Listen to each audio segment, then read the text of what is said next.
Hello, everyone. Welcome to Durrett's Take. It's that time where now that the NBA trading deadline has passed, it's time to go over my grades for each team here. Now, I'm not going to go over grades for like Houston, Orlando, because we're nowhere to tank. I'm talking about teams that will make the playoffs or at least be in a conversation to make the play-in tournament. Um, and this is, and when I go for grades here, I'm not going to also reveal my predictions because I want to wait till at least the All-Star break to kind of gather my thoughts more, see at least a week of basketball after the trade line, see how things play out, and then kind of go over my final predictions for the rest of the season. Um, Again, at the All-Star break. For right now, I'm just going to go over the grades of the trades itself. So let's start with the Nuggets. So they lost Bones Highland, Devon Reed, some second round hits, but then they got Thomas Bryant as their lone get there. And I love this move for Denver because if you watched my podcast where I go over what each title contender needs to do at the trading deadline, for Denver, I said they need to get a better backup center than DeAndre Jordan. Now they just did that with Thomas Bryant. So I love that move for Denver. Memphis, they lost Danny Green in the second round for Luke Kennard. Um, Now, to me, at this point in their careers, while Danny Green's a better defender, Luke Kennard's the better shooter at this point in their careers, especially if Danny Green's still fully recovering from his injury from the offseason and all that. But to me, it's like, Dallas makes a big move, Suns make a big move, and it's like, well, Memphis, this is your big move, getting Luke Kennard. Yeah, he's a good streaky shooter, but it's like, okay, like, I mean, I don't feel great about you over Denver, Phoenix, or Dallas right now. Like, it's like, I hope John Morant thinks he's still fine in the West because that, that's going to be interesting, to say the least. Okay, so uh, speaking of Dallas, they got Kyrie Irving, Markieff Morris, lost Spencer Dinwiddie, Dorian Finney-Smith, and some picks. I'm giving them an A minus. Oh yeah, for Memphis I give them a D, but for Dallas I get them an A minus. The only reason why it's not the perfect score is because obviously when you give up Dorian Finney-Smith, you're giving up some defense. You're giving up your best defensive player. So, and you didn't do anything to trade deadline to over to get a new defender. So you're relying on Bullock and Josh Green and to kind of step up defensively there. So but otherwise, I like the trade. Again, assuming Kyrie doesn't go off the rails, it can just be fine for the rest of the season. Um, Phoenix, I'm giving them obviously an A. Now, it's not a perfect A plus because you obviously lose some good defense, losing Mikal Bridges and Jay Crowder and Cam Johnson for Kevin Durant.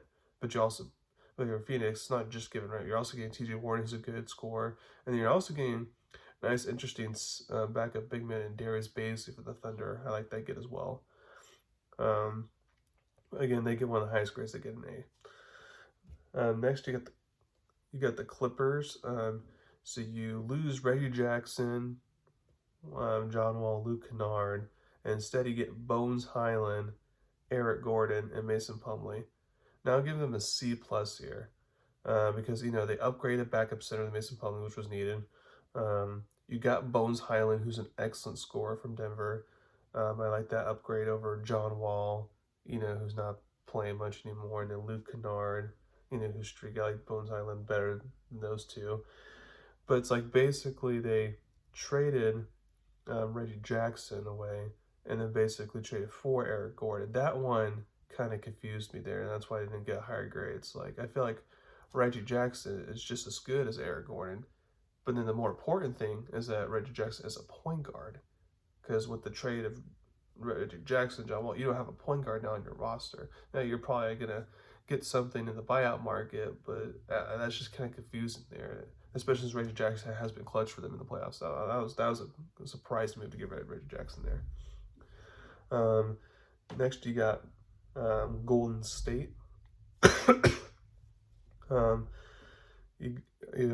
lost James Wiseman finally and some picks, but you get your guard back, Gary Payton II, who left in the offseason, get more money at Portland, and then Kevin Knox. But for Golden State, they get, even though it seems like a small move, they get A here because I thought Gary Payton II was very valuable for them in their finals run last year. I didn't like that Golden State gave him up. Now, of course, they're such an expensive roster. That's why they gave him up. But I'm glad they're able to get him back now. I feel like he's going to help that bench kind of produce better than they have been this season. Minnesota, they lost, obviously D'Angelo Russell and then Jaden McDaniels. And then they get Mike Conley and Nikhil Alexander Walker picks in return. I love this move for Minnesota. I give them a B here because as we've seen in Utah, Mike Conley works way better with Rudy Gobert. And obviously D'Angelo Russell did not work well with Rudy Gobert, and that's the main difference there. And if you're the Minnesota Timberwolves, you obviously, since you you have to make that Rudy Gobert trade work. And one of the ways to make it work is to give him a point guard he's comfortable with to do pick and rolls with. So while Mike Conley's old and inconsistent now these days, I do like that move. So I give him a B. New Orleans, they got Josh Richardson from the Spurs and gave away Devontae Graham and some picks, second round picks there. But I'm giving this one a D plus. It's like, yes, Josh Richardson is an upgrade over Devontae Graham, especially defensively, but I feel like that's not like that big of a difference. And again, compared to all the teams who made some big moves, it's like New Orleans just did pat basic. Is kind of what it felt like to me. So that's why I didn't get a high grade there.